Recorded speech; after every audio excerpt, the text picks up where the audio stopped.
The Influencer's Edge is brought to you by the Invisible Influence Series.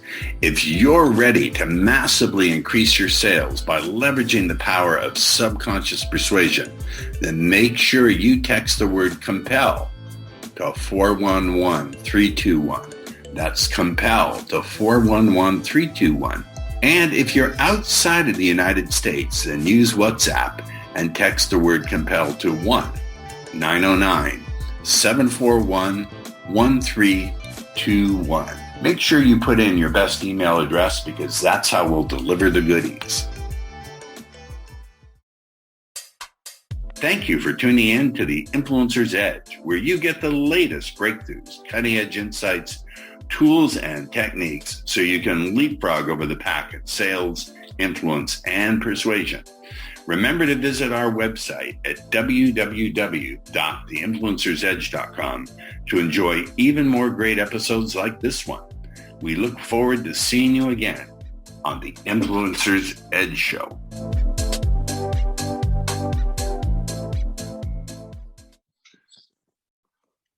Welcome once again to the Influencer's Edge. And I always say that we have amazing guests, but today we really do have an awesome effing guest. The energy here is going to go not from 0 to 10, probably 0 to 50. So you may want to turn down your speakers a little bit. I don't normally say that you take a drink. If you're driving, you don't drink. But if you are at home, you may want to have a little drink of something. Some breathing exercises, because our guest today, Gene McNaughton, is a longtime friend. And you may say, we're noticing a pattern here, Paul. You have a lot of friends, a lot of mentors, even relatives on here. What the hell is going on? I don't know. I just managed to surround myself with awesome people. And one of the most person filled with all that awesomeness is Gene McNaughton. Gene, welcome to the show. This is so exciting. I cannot wait to get rolling. Well, to be quite transparent with the audience here, Gene has got such an extensive biography. I looked at what he had submitted. I thought, no way, this is not going to fly. We need to have a discussion and narrow this down because he's been around so long. I have my notes. I'm just going to be transparent and read what we decided on. Gene, feel free to jump in at any time if you think it needs clarification. All right? Yeah, all good.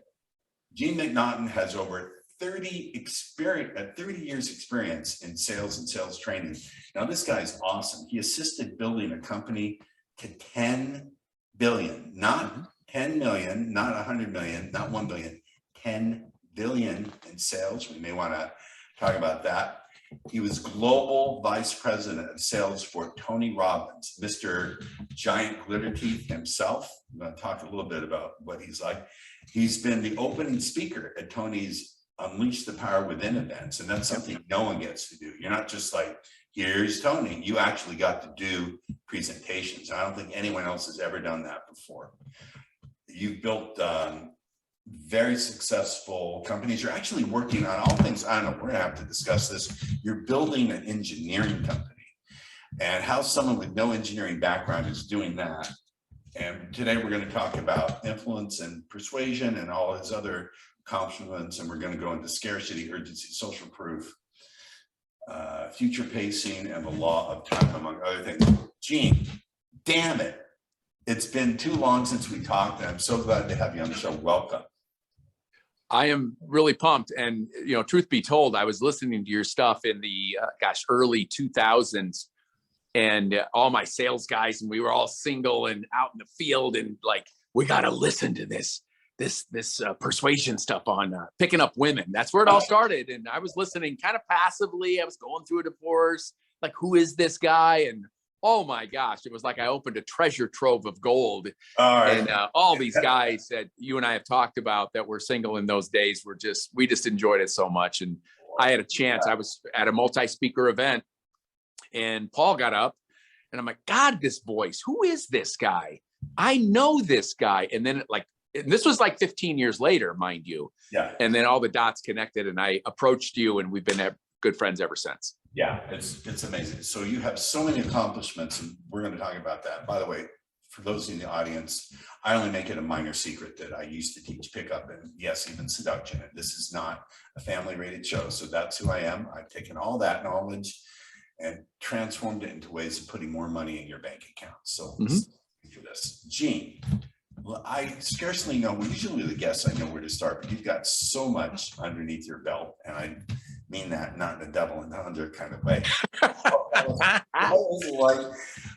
was it like working with Tony Robbins? If you can not spill tea, but everyone wants to know that. What was that experience like for you? Man, I wish I had some tea, but here's what I'll say is it was as good as I ever hoped and thought it would be, and better. And I get asked this question all the time. What's he really like? He is exactly like you hear him on audio. You see him on video. If you've seen him in a live event, and in private, he's that with a little bit more intensity. Keep in mind, I was VP of global sales. I ran 11 teams, and it was not a Gene, go do the best you can. It was a clear expectation that records would be broken. Whatever we've done in the past would be better this time in this city, in this part of the world. And it helped me to raise my own personal standards because I never wanted to let the guy down. I always wanted to deliver great news to him. And if it wasn't great, then I'd always deliver it to say, but here's exactly what we're doing to counteract whatever that, if it was a miss, if it was something happened that caused numbers to be off. But probably, I have a lot of we all have these, could have been one of the best experiences of my life. But in terms of personal growth, not to mention that it was a mandate that I knew all of Robert Cialdini's work. I knew all of the work of influence and persuasion, knowing that I had come from a Fortune 200 company. There's not people in the Fortune 200 that are studying language patterns and habits and laws of language patterns and tonality. That's just kind of a taboo thing. So for me to come out of that corporate world about KPIs and metrics and tracking and forecasting, and I brought that skill set into the Robbins world, then to learn all the other things. And that's where I was introduced to Richard Bandler's work and neuro-linguistic programming and Tony's neuroassociative conditioning. So I was so fortunate. One is that I don't know if I was just born this way, but being somebody that's always curious and wanting to learn more, always questioning and testing what I knew. Was it really right? Was it really the best? And then to get in an environment where you need to read Bandler's work, you need to read, and that's where I got introduced to you. Like that became prerequisite. By the way, we've interviewed Richard for the show. I don't know when this is going to air. So folks, you may have seen it already, or it may be something coming up, but I had an honor interviewing Richard. Yeah. Hey, I wish, I can't wait to watch that. I've never met the guy. I have studied his work. I feel like I know the guy. You know how you listen to some people so many times and read their stuff so much. Like I feel like I knew Zig Ziglar and Jim Rohn back in the day, Tommy Hopkins. They don't know who I am, but they were like my imaginary board of directors because I listened to in those days it was tapes, and I really felt like I knew these guys. And it was just my imaginary, and then it was Tony, and then some Brian Tracy sprinkled in, some Og Mandino, some Napoleon Hill, and over the course of the years and the repetition of hearing and listening and feeling and falling asleep to this stuff, it molded me to become more effective in leadership, more effective in communication, more effective in all business and personal emotional dynamics. So it's, I look at being here with you like who would have thought back in 2005 that I'd be on a podcast? We didn't know what a podcast was. Couldn't do this stuff then, right? No, I think what you're describing is a combination of immersion and innovation, that you will take on anything that you see as new and stretches you, and you see practical value in it. So you're taking on innovation. At the same time, you're immersing yourself in it. You don't go into anything. This is my knowledge of you personally, and also what you're presenting today and the material that you put out there to the public. You don't go into anything half-assed. Yeah, good point. Good. Hence why when we got on in our pre-call, we have a pre-call meeting. I'm like, yep, got all my notes written down, and I'm like probably every one of you that are watching this right now or listening as you're driving. We're all busy, but I wanted to nail this. So what do? Pre-call preparation. You lay the stuff out, and I teed up, Ross with this to say, okay, the question is why would I go from 18 years in the personal development field? So I was in my passion zone, working with Tony, we built a program called Business Mastery. And if you follow him, you know what this program is. And over the course of time, after 4 years, I realized I could build my own consulting practice. Really in being on the stage with Tony, that was like the ultimate lead gen system for me. Put me in a stage in front of an audience that's paying 10 grand to be there. And then I would sell additional services to help them take their business to the next level. And I realized that, when you do that, you have a revenue split. The house gets a big chunk of it, you get a chunk of it, and then you have to go fulfill the services. And I realized I could do it on my own. And 10 years later and 160 customers, clients later, these are people that I consulted for 6 months or more. These are not keynotes, a webinar, whatever. These are 6 months or more relationships and billions of dollars of revenues created.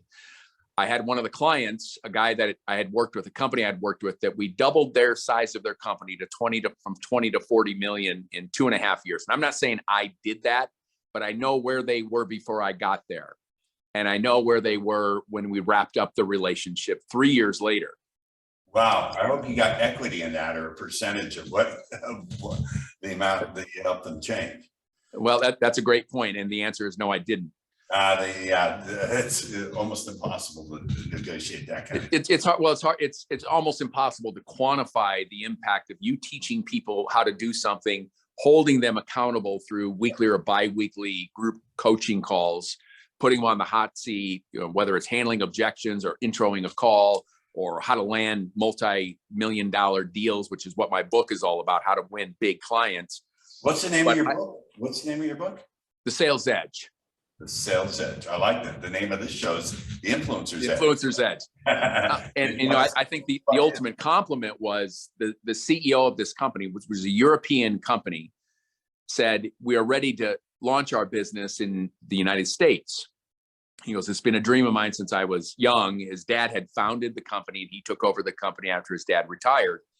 And he said, I want you to do it. And I'm like, I don't know the first thing. We're talking about ground engineering, soil engineering. I don't know the first thing. I mean, how much do you know about dirt and what it's made of and why it shifts and what water has to do with it, or seismic? I live in California, earthquakes. Like, I knew nothing about the business, but what I did have confidence in is my fact that I knew business. I knew how to build business. I knew how to grow business. I know how to scale business. So I thought, this was right at the very beginning of COVID, think May, June of 2020. And I thought for a moment, or 2021, whatever year it was, 2 years ago. And I thought, you know what?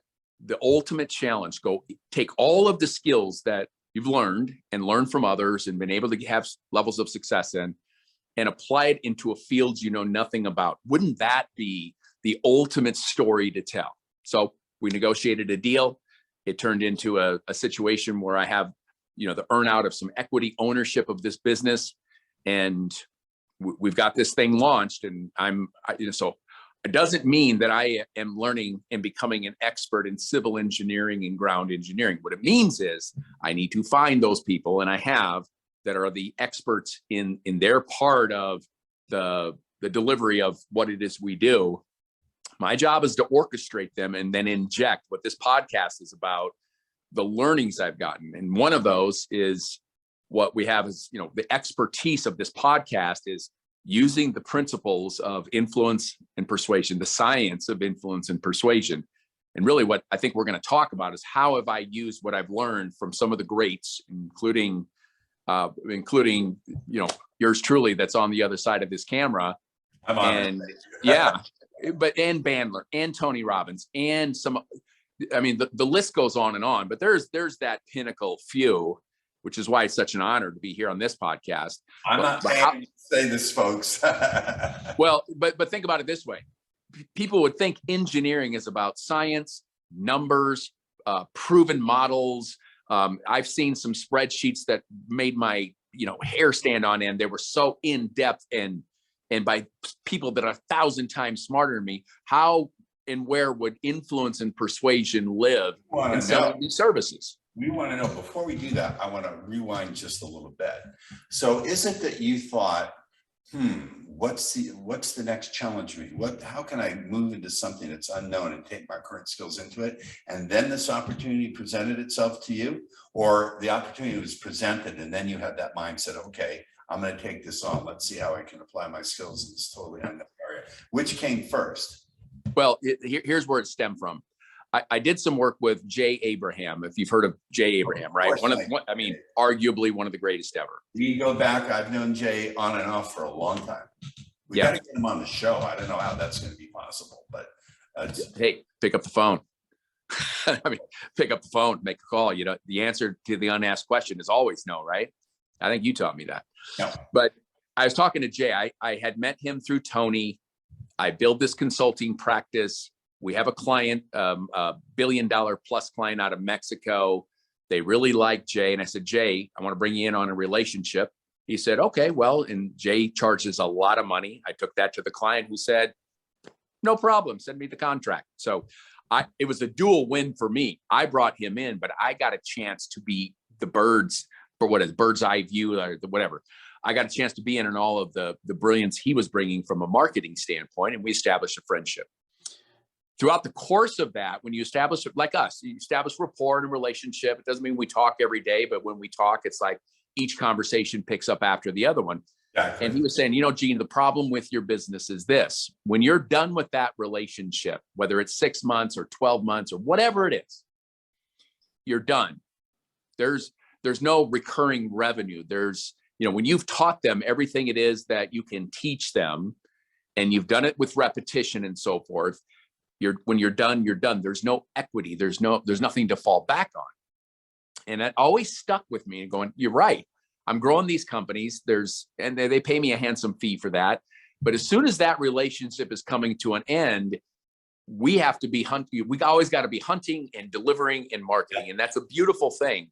And after 10 years, you go, golly, is this what it's going to be like? There's no big nugget being built. So I set my intention to say, okay, I'm going to find something that I can have a piece of, that when it gets built out to a giant proportion, revenue, profit, earnings, and EBITDA, then there's something there that if I decide I want to go chill for a little bit, I can cash that in and move on. And lo and behold, the opportunity presented itself. If I could, good. So you answered my question exactly as that budget. When you say, because this podcast is aimed at people who are professional salespeople, entrepreneur, business people who want to use the most cutting edge techniques for motivation, sales, influence, persuasion. Let's talk about how you are a champion, of course. How do you go about setting an intention? You just say it to yourself in your head? Do you write it down? Do you vision board? What is your process for setting an intention? Because obviously it's effing working. Well, first of all, I feel like I'm always in the works. There's another level, and thank you for saying that. And I feel like I'm just beginning. So in setting intentions, what is it? Get clear, absolutely clear on what it is you want. This formula, take it out of the Bible, take it out of Think and Grow Rich and all of the other greats. The formula doesn't change. Get clear on what it is you want.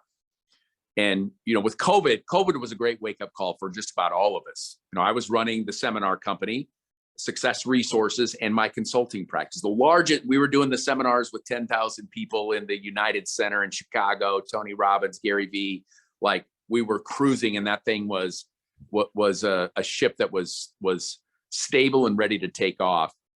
And then COVID hit, and I spent the first 2 months trying to figure out. Remember, in the beginning of COVID, we didn't know when it was going to end. Remember, it was like, it's going to end by Easter.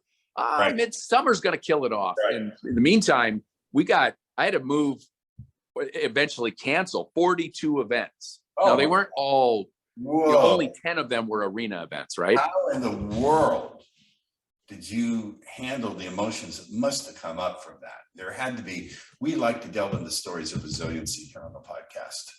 How did you handle that initially? It must have overwhelmed you emotionally and all sorts of mental stuff. Or didn't it? Did you just go, let's fix it? Yeah, well, it was in the middle. It was hyper laser focus on, number one, how do we drive revenue? So we immediately went to Zoom.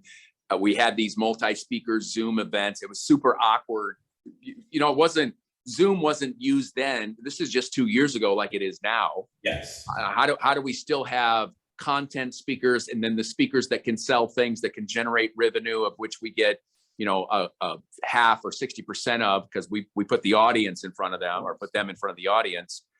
And lukewarm response in that. But we had some webinars where we had in upwards well over 1,000 people attending a virtual webinar, and we were making sales. Okay, so we had to shift to survival, cash flow.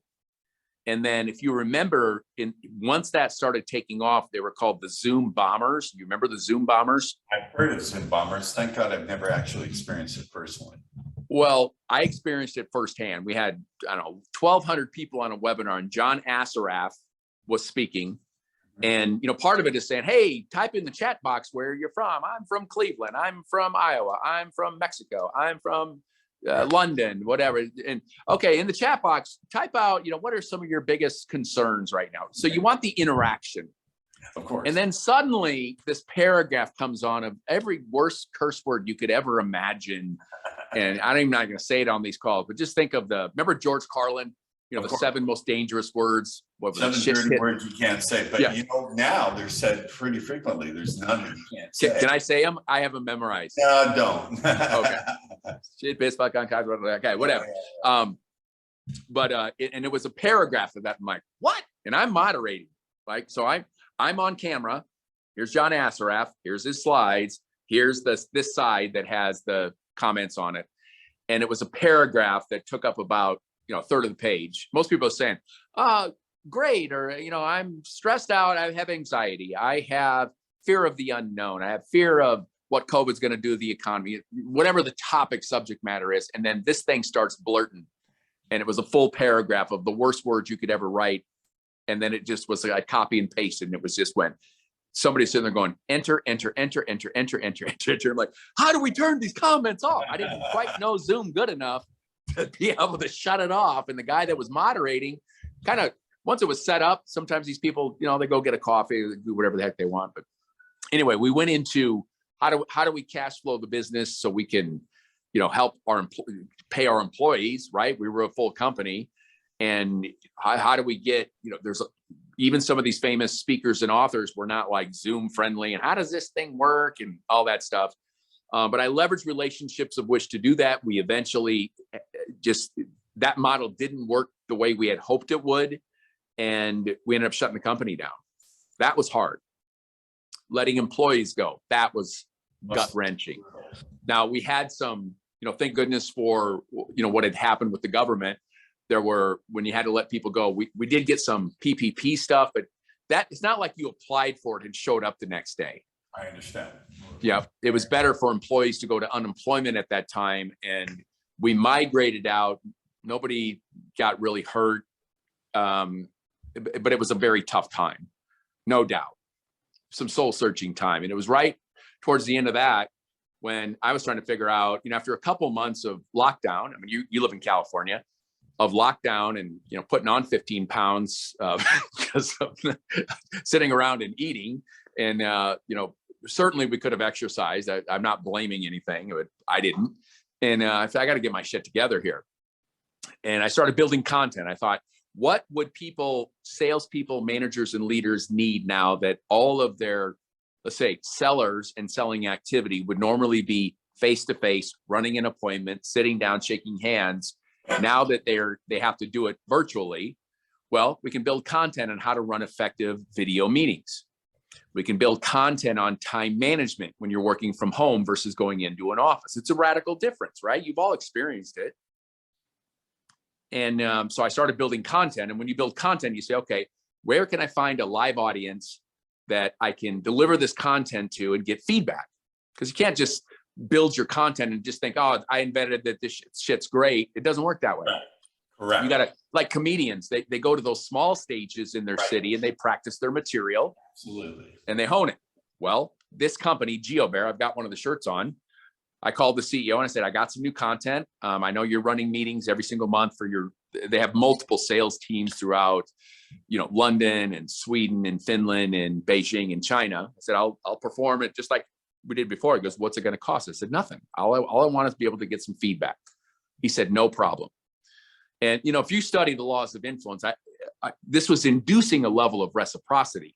I built content, I delivered it, I got feedback, I got what I wanted. They got immense value out of it because everybody was trying to figure this stuff out. And, you know, a lot of people think that building a training program is, yeah, just put your, you know, five keys to whatever. Well, it's not quite that way when you got to build slides and you've got to set the pre-frame, you got to set it up. Why do they want to hear it? You got to have something that's engaging. Your content's got to be rocking. You got to close it. Pause here, because you brought up a brilliant point that I've talked about. So many people don't get in the world of sales. They just don't get it because it's not taught. Pre-framing. Talk about pre-framing. I understand what you mean by that, but the audience may not, and they may not understand the impact of implementing it, what that will do for their selling. I agree, and I have my own methodology. You tell us what you mean by pre-framing and how you do it. Well, let's just say pre-framing is motivating people to anticipate the enjoyment of what they're going to receive when they take the action.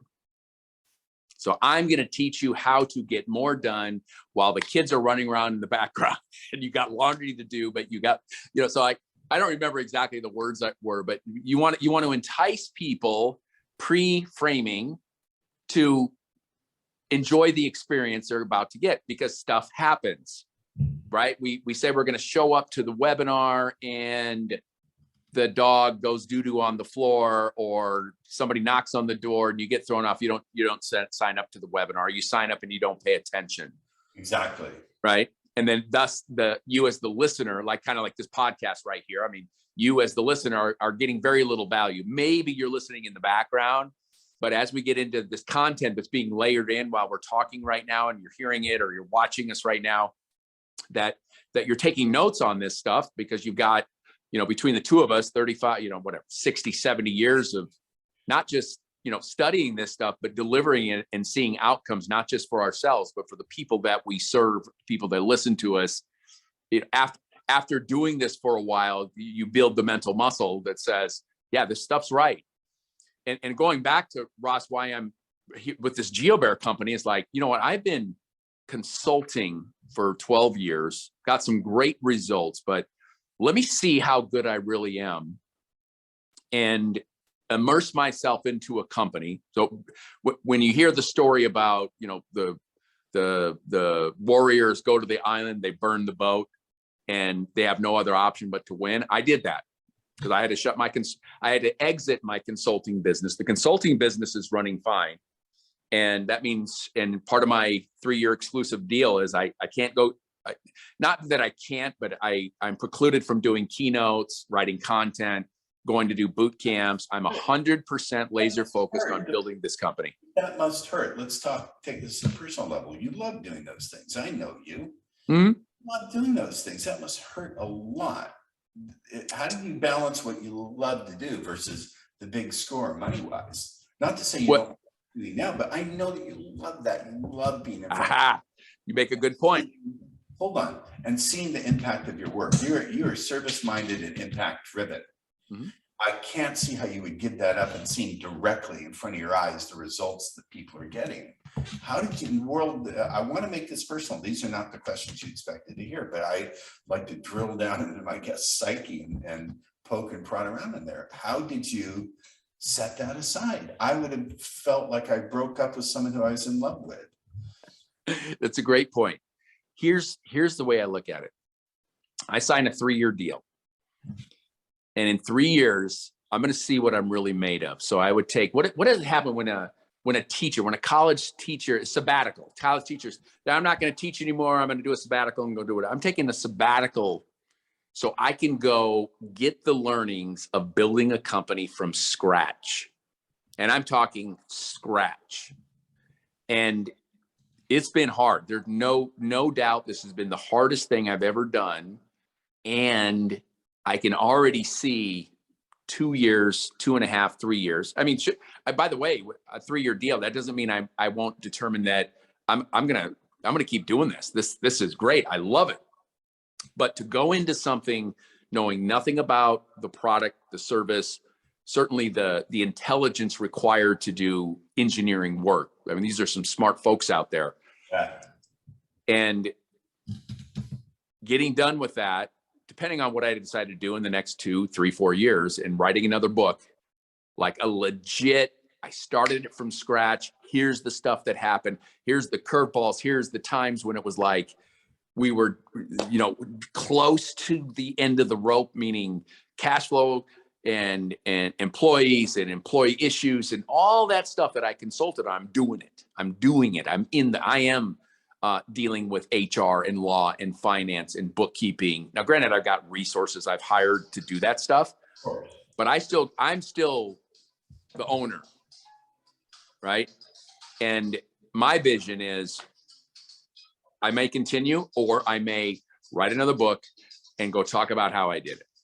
Because there's a lot of shit talkers out there, as you know, that would talk about being wealthy, but they're not wealthy. They would talk about building a business. They've never built a business.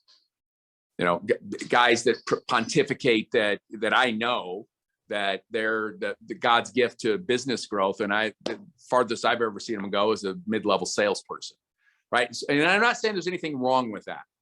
But when you get with somebody that has done that, it is verified. They know the pitfalls, the roadblocks, they know the anxiety, they know the chokeholds, they know what it feels like to not know if you're going to make payroll or not, and then figuring out that you're going to make payroll. And I think those are the stories. Pause here again. People look at very successful people and I think, and they're very envious. Well, they had it easy. I wish I was where they are. But with such a load of bullshit you're talking about, you had situations where you couldn't make payroll, or you were wondering if you could. Yeah. Down where, we're a small company, we're a startup. It's not like I'm, a $20 million company. So we got to sell deals, we got to deliver deals, we've got to collect the money for the deals being delivered. And yeah, we've been on it's a Thursday and I need to hit the payroll submit button and I need to get the deal paid for that's not done, and go have the conversation with the customer to ask them to give us the check.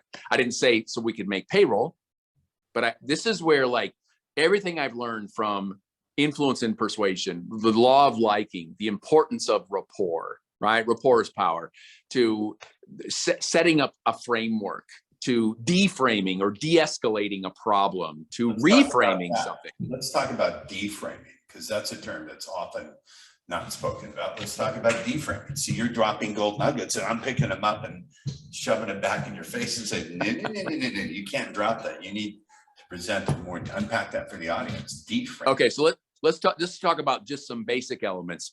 Pre-frame, reframe, deframe. Pre-frame, give them the feeling of emotional benefits they'll gain before they even do something. You are gonna, example, you are gonna love what you're going to learn and what you're gonna experience when you do blank. I can't wait to see you there. You're going to be so excited. I can't wait to see the look on your face when you feel, experience, see, smell, taste, whatever the result that you're about to get. That is a pre-frame. And of course, I can't be the one to say, ladies and gentlemen, all the ways you'll find yourself growing even more excited as you continue to really pay attention. But as that's in a place in a way that makes you laugh and put a smile on your face, I'm so honored to be the one who's leading you on this journey of discovery today. So let's get going. Yeah, you got Grasshopper and you got Sensei on the other side of this video. So bear with me. I'm trying to keep up. So now, but here's what I'm saying is, even as it relates to something as mundane as fixing a foundation, like where something has to get done, nobody's thinking about getting their foundation fixed until it's broke. But laws of influence and persuasion work, pre-framing people. Imagine when this is no longer a problem for you and you don't have to think about it. I bet every time you walk in that room, you see that crack on the wall, don't you? Yeah, you can't not see it, right? Right. Okay, well, let's get that handled, because it's only going to get worse, right? Pushing down on the pain button, get it. Yeah. So pre-frame, a D-frame. XYZ company said that your company sucks and they're new. Okay, so we're a new company. Now, they might have said we suck, but our technique has not been around that long and they wouldn't gamble on blank. Okay, great. I've got to deframe that objection. Here's little simple things. I could see why they would say that. And then instead of using the word, anytime you use the word but, Paul, you're a nice guy, but so what the inference is that everything I said before the word but is negated. That's negated. You know, they've been around for a long time, and I can understand why they would say that. But if you look at the facts, our company's been around since 1983. The methods have been honed for almost 40 years. And this is no different than if you get a hamburger at McDonald's in London versus Los Angeles, they're going to be 99% the same. So I would say they're the ones that are inexperienced, wouldn't you? You know, then I go into so just having to think about this podcast, and I'm writing the things down that I do, the social proof. Let me talk about the people that are going to be delivering your project. This guy's been doing this for 12 years. He's the foremost authority as it relates to this technique in the United States. In fact, engineers go to him. The technician that'll be working has been doing this for over 7 years. So these aren't rookies, laborers that are coming to your house. You're going to have the best people I have available working on your house. Now, the truth is I only have 2. So I'm not lying. You're going to have the best. Sure. Right? So I can deframe an objection by using the word but. I understand why you might believe this. They're a decent company. They've been around a long time, but doesn't it really matter the people that are actually working on your project? Have you looked at the bios of the project manager, the supervisor in this company compared to ours? And so there's just, it is nearly impossible, any scenario that comes, because I've been so trained in persuasion and influence, and even 3 minor little pieces. Pre-frame, get them excited. D-frame, use the word but. A, B, C, D, but negated. Or you can use what's called a reframe. A reframe is simply going, well, that's been said before, and I'm not surprised that they would say that. Oh, that's a good one. You're implying that they're just mouthing something that's not really true. I can see why they would say that, and here's why. If you're a hammer, everything in your world looks like a nail, doesn't it? Now you're so what metaphor. Now you're taking something to reframe, and you're injecting metaphor into it to make it even more powerful. What I know is that in this business, there is nobody in this business selling the things that we sell to the customers that we sell to has any level of idea of the stuff that we're talking about right now. That when it comes to hand-to-hand verbal contact selling, there isn't anybody in this business that can stand up to what we do. And that shows up in the marketing collateral, our leave behinds. So we've talked, let's just get into some content here. So you got pre-frame, reframe, deframe. Very simple. Pre-frame, get them excited. Deframe, use the word but. Hey, they're a great company, but have you looked at their reviews on Angie's List? I have. Oh, you haven't? Great. I just happened to print them out. Take a look at this, sir. And I would use words like, are you really willing to gamble the foundation of don't you deserve a great foundation, Ross? I've done that too, Gene. I've also said, I've taught this. I don't want to get into what I teach, but it's very similar. But buy his program, you'll get all this stuff. No, this is your my stuff's free. My stuff's free.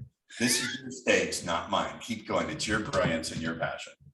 All right. So I really started breaking things down. Now this, for you listeners or drivers, or if you're at your desk, if you just go to the basic laws of persuasion. So any offer that you're making, where is your scarcity, which means limited supply? Where is your urgency, which means whatever your offer is time bound? Why is this important? Well, I'm selling to people that may have owned a home for 10 or 15 years, and they may have seen cracks in their walls or around their windows or in their foundation, but they've lived with this problem for a while. And people say, you know what, we've lived with it forever. I mean, it's not that big of a deal. And I'm like, how do I get these folks off the fence? So I go to my training and say, okay, what's my scarcity? Well, here's scarcity. One says, our schedules are packed, and if you want to do this at this price, then it's got to be done in the month of blank. So it's a scarce supply. Lead times are getting longer. Paul, if you've lived with this and it's not that big of a deal, why did you get on Google and do the research? Why did you make the phone call? Why did you send me the pictures I asked you to send me? Why did you bring me out here if you're not looking to get this fixed?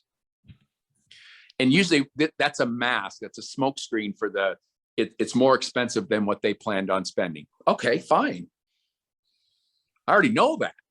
So why did you go this far? Something caused you to make the phone call. Something caused you to type into Google whatever you typed in to get to me. So let's explore that. So in every offer you have, there should be some level of scarcity, limited supply, some level of urgency that would say that if they don't act before a certain time, then whatever the parameters of the offer are will change. So I would say the pricing I gave you, so I gave you the pricing, Paul. Yeah, we're good to go. Yeah, I love it. Okay, Paul, we're ready to go. You know what? The funniest thing that's happened, we're going to hold off. I'm going to shop around a little bit. I want to talk to a couple other people, like smoke screen objection. I say, no problem. In fact, I encourage that. What I do know is that shopping around the other methods, part of our value proposition is that we're about at least 40% less expensive than my competitors who all use steel to solve this problem. They put steel beams against a house, and steel is so outrageously priced. I'm like, I encourage you to call them and ask them how that price of steel is going, because last I saw it, it's tripled in the last 3 years. So I can't wait to see that. Now, I'm not confrontational about it, but I do want to let you know, Paul, this price that I gave you is only if I get a deposit and you sign the deal before the end of May, because our expenses have gone up. I've given you the expenses from last month. And that's good. Putting in the word "because" is really powerful. That's a very influential, persuasive word. Yeah, I just naturally do it now. You just naturally do it. You're giving them the reason, the logical reason why it's urgent for them to do it. Okay, so as you examine your offers, what's your scarcity, limited supply, and that could be schedule, it could be time, it could be lead times. Demand is incredible. Our lead times are at 3 weeks right now. How soon did you want to get this done? Well, right away. Okay, we need to get this signed. Oh, I need to think about it. No problem. But that pricing I gave you, Paul, that is, as I told you, I want to remind you, that's only good through May. If I don't have a signed contract or a deposit, then we'll have to reprice it on June 1st. Okay, I just want to make sure you know that so you're not surprised. Fair enough? Fair enough. So you need to have scarcity and urgency in your offers. Now, you may say, well, Gene, I don't have any. You do. You just haven't thought hard enough about it. If it's your time, if it's your product, if it's a special offer. I remember when we'd be backstage with Tony Robbins, and no matter where we were in the world, he would want to understand before he goes into his pitch to sell the next seminars, he would always say these same things. What's my scarcity? What's my urgency? And, because he's come from one city or one country, like think about the dude, if you really know his schedule, it is insane what he does in terms of the number of seminars, the number of flights, the number of time zones, and the number of countries in those days, right? He's changed that now with virtual delivery. But 15 years ago, that'd be his first thing. What's my scarcity? We only have 150 slots. Got it. What's my urgency? The next event is almost sold out, and it's in London. Your health event's in London, so they need to sign up now so they can get into the next one. Got it. He would always want to know his scarcity and urgency. It was my job to figure that out and frame it up for him so that when he got out on stage, he would say, now listen, if you want to wait, I get it. But if you want to come, right here in your backyard in London or Singapore or wherever we were, Sydney, Melbourne, wherever we were, he always had scarcity and urgency, and it was real. It wasn't made up. It was just getting the brain wrapped around what it is. Which implies you have to be willing to walk away from someone who's not ready to, if they don't accept your urgency and scarcity, you're willing to, quote, lose the sale. That's correct. You have to be willing to do that. The attitude has to come, as far as I can see, and again, this is not about me, but as far as I can see, you have to have the attitude and the belief that says, I don't care if the customer just isn't going to bite down on all of this or accept or respond to all of the stuff that I know works. Bye-bye. Better, easier to find out right now than to keep getting strung by the nose and led along. One of the great sayings that I heard was a hard no is way better than a soft maybe. You know, and this is what I tell my sellers: get to either the hard no or the deal is in. But a soft maybe, you can't do a soft maybe as a customer when there's something on the line, such as the price goes up on June 1st. You can do that. Now, you got to have the balls to be able to, when they call back in June 1st, to say, yeah, your new price is, let's say it was 20, now it's 25. Yeah, but can't you do it at the old? I'll sign it right now if you do it at the old price. I'm sorry. Now, it doesn't mean we may not, you know, have a backdoor conversation. I'll tell you what, if they do it now and they do it on this date that accommodates our schedule, I'll say yes to that. The soft maybe kind of reminds me of the back when I was teaching the whole dating stuff, when the woman would say, give me your number. Okay, so let's do some content here. So scarcity and urgency, you need that in your offer. I don't care what it is you sell. If I can figure it out with ground engineering services, a service that is needed but is not mission critical, the house is not going to fall into a cavern in the earth. It's just going to crack and get worse. So you got to have manifested or manufactured scarcity and urgency. Some of the other ones, law of liking, remembering that rapport is power. And if you're not studying the science and the art of building rapport, and I know that Paul's stuff talks about that all the time, that at the end of the day, if you're not studying it, you can't assume that you're like the most likable person. And, you know, like Paul and I listened to his stuff. He didn't know me from Joe Schmo. We happened, and it was a small, I mean, what was there, 80 people there, Paul? Yeah. You know, one of those ones you get to and like, where's all the fucking people? What's going on here? Like, Jesus, like you're coming on to speak and you were launching your book at that time. Right. And Subtle Words That Sell. That's right. Very good. And but then it's like we meet and it's like we were best friends. And that was 2013, 14. Oh, God, it was 8 years ago. And we've had lunch. You've come up to Orange County. We've met in San Diego. It's not like we talk every day, but we don't skip a beat. If it's been 3 months, 3 weeks, or 3 minutes, we don't skip a beat. True that. That's because of this law of liking. If you're studying being interested in other people, asking questions, not being listening to hear, not listening to speak, like you got to be likable in the process. I'm going to get through some more stuff. Law of authority. You know, for me to say, you know, my name's Gene, I'm with GeoBear is one, but for me to say, Gene, I'm the president of GeoBear USA, don't you think there's a little difference in that? People automatically respect authority. When I start getting asked geotechnical questions that are way out of my ballpark, I say, I tell you what, I'm not the best person to answer that, but I have the best person. His name's John. John's been in the business for 12 years. He's been in every single discipline. Engineers go to this guy. Do you mind if I schedule a call with him? Now, isn't that different than me saying, hey, let me have you talk to my operations manager, John? Yep. Right. Suddenly they're like, holy shit, I'm talking to this guy. And he is that. There's no lie or exaggeration, but if I can take the time to weave out the tapestry of why this person is great, or use the fact that, you know, the titles like area, like they have titles within the company. I said, the only title I will take is president. And if you look at my LinkedIn, it's like president, president, president. Why? Because I know that titles do not make a person, but titles have their own subtle and unconscious influence within them. Absolutely, they do. When I say to somebody, I am the president of this company, I make the final decisions, and there's nobody that I need to go to get the answer. So help me understand what it is you're really trying to do here. Shit changes real quick. So the law of authority is legit. Here's another one. The law of future pacing. Very simple. Helping people see, experience, or imagine 6 months to 12 months down the road and how their life or their situation will be, should they take action or should they not take action. The key word in that is the word imagine.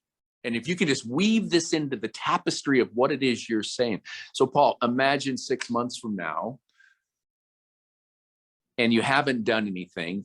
You told me earlier in the conversation that after the rainfall, and for those that aren't in Southern California, we had a giant rainfall in December and January. Remember that, Paul?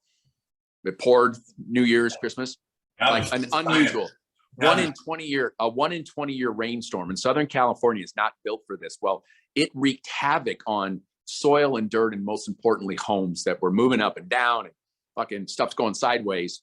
And people that had issues, it just exasperated their issues of cracks. So imagine, you told me that in the last 6 months, this has escalated. And it's very clear that this is a problem that does not solve itself, Paul. In fact, once these areas break, it accelerates at a greater pace. And God forbid we have another rainstorm, just like we did, you're going to be in trouble. So let me ask you this. You can wait and save some money now, but where do you think it's going to be in 6 to 12 months? Think it's going to be the same or worse? Oh, probably going to be the same. Okay. And if we get another rainstorm, then what? So I can help them imagine pain.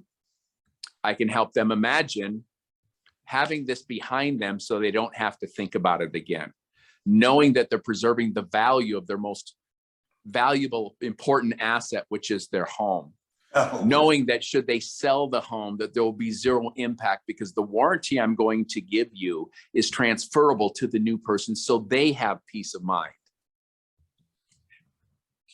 How do you beat that? You know, so if they say no after that, then fucking on to the next one. On to the next one. Because it's legit. I'm not making this up. It's just, there's no ever, I want to add something to everybody. There is zero need to exaggerate, to lie. In fact, that will only take you in negative fashions in business. But if you just spend a little time crafting how you're going to describe something or set something up or move something from point A to point B, and using foundational techniques, we've talked about scarcity and urgency, the law of liking, rapport is power. We've talked about law of authority. We've talked about future pacing. We've talked about the powerful word imagine. So imagine having this behind you and not seeing that crack anymore. What's it going to feel like when your friends come over and you're not worried that they're going to see that great big crack in your floor, Sally? And here's the last one I want to cover, social proof. Social proof is basically saying who else like them, your customer, has taken it, used your services and gotten the benefit that they wanted. Now in this world, you know, first of all, literally anybody that I go to their house, I'm going to say, we've been in this area a lot, because we have. Now, a lot can be 2 times or 2,022 times, but we've been here a lot. We're seeing this with your neighbors. Also, I have very specific marketing material that I leave behind after I leave an appointment. Now, most people say, you don't need these brochures to sell. No, you don't need them to sell, but I can tell you them lingering around, you know, when you spend, 80 cents for a printout, can have dynamic differences. So I lay out, here's the step-by-step process that at the bottom that says, you deserve a good foundation. I love it. Don't you deserve a great foundation? Right? We've all heard that. But in that, I have case studies. Ralph R., who lives in Pomona, California. And I always pick the case studies. After we do a project, I say, hey, Paul, do you mind if I do a little write-up on this and put your name on it? And would you give me a quote? No problem. And I just picked 2 or 3 case studies of people that in their geography that yeah, we brought in GeoBear. They were super friendly. They weren't pushy. They got the job done in 3 days. They cleaned up. It's almost like they weren't here. I love GeoBear. They get a thumbs up. And then we write a little story. Paul just moved into a house. He noticed that cracks started showing up because the previous owner painted over all of them, but the house continued to move. In a panic, Paul called GeoBear. GeoBear came and did their, 5-star inspection and gave him a report. Even though Paul looked at 3 other companies, he saw that GeoBear's price was half of what the other ones charged, and it only took them 3 days to get the project done, where the other ones took 3 months. It was an easy decision for Paul to choose GeoBear, and he's glad he did. In fact, here's a quote. I like that. So rather than just giving a straight up testimonial, you're telling a story and then taking a little quote from the person. It's such a powerful distinction, a really, really great distinction. In fact, I've never quite, I understand case studies, but I've never quite done testimonials that way. You tell the story about the person, then you let them give a little quote instead of making it all from them. That's brilliant. Oh, hey, Paul. So I was. How did you discover that really quickly? Because we're running out of time here. You've filled us with such great content. We're almost drawing to the time we have allotted. So how did I discover that? Because when I buy something, I want to know who else like me did this and chose this group and what were the results they got. So if I don't get it from somebody referring me to them, to this vendor, then I've got to understand somebody like me, a regular person that took action on name the service and are glad they did. And, I think testimonials can be bullshitized, over and over again. Bob J said, yeah, these guys are great, 5-star. No one looks. But when you weave a 1-page story that has a nice graphic on it with a headline, and it just tells the story of somebody like them. There's not that many scenarios. Bob's lived in the house for 20 years and gradually noticed this problem. Or Bob was getting ready to sell his house, but the inspector found this problem. Or Bob just bought the house and moved in with his family and discovered this problem. There's not that many scenarios. And what we're looking for in the law of social proof is this simply saying, who else like me did this and got the result? And I even go as far, Paul, of saying, by the way, if you want me to have that guy call you, he will. Why? Because nobody does that. Nobody. People say, you want to call my references? Great. I say, this guy, Pete, on this one, in the first one, if you want me to have him call you, he will do that. Wow. Now, I've set that up already with the customer. Of course.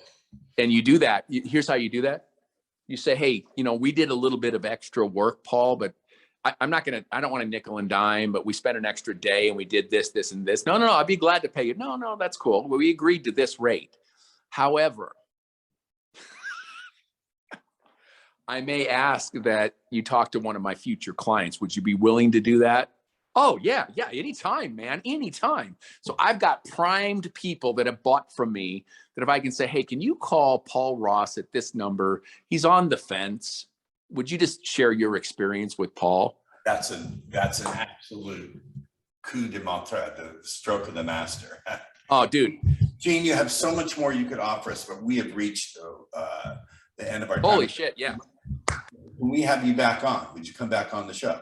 100%. If the audience likes it, send Paul a note. The audience will love it. He can sequester me. Paul can sequester me. Okay. Oh, this is fun. Like I'm so passionate about this because I've learned and read and applied, and real results are happening. And I can talk about this all day.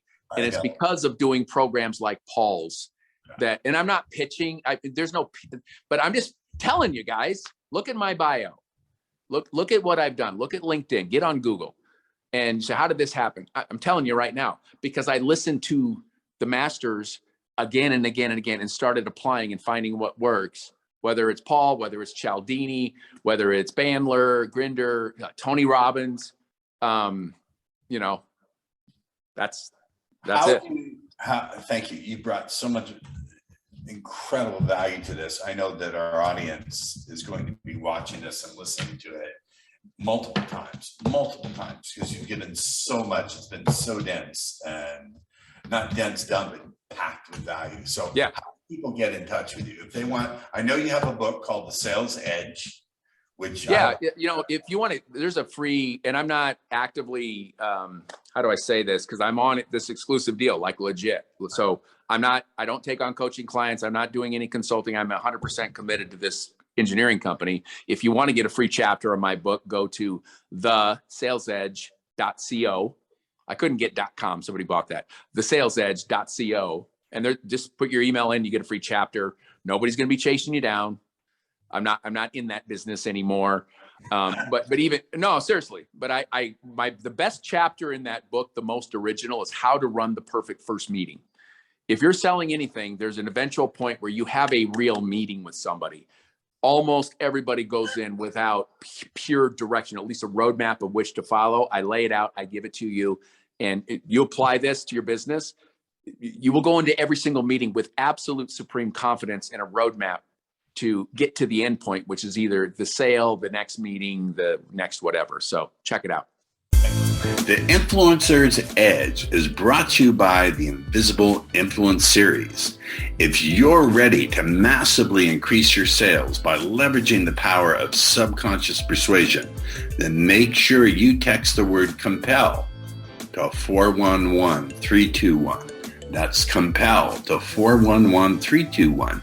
And if you're outside of the United States, then use WhatsApp and text the word compel to 1-909-741-1321. Make sure you put in your best email address, because that's how we'll deliver the goodies.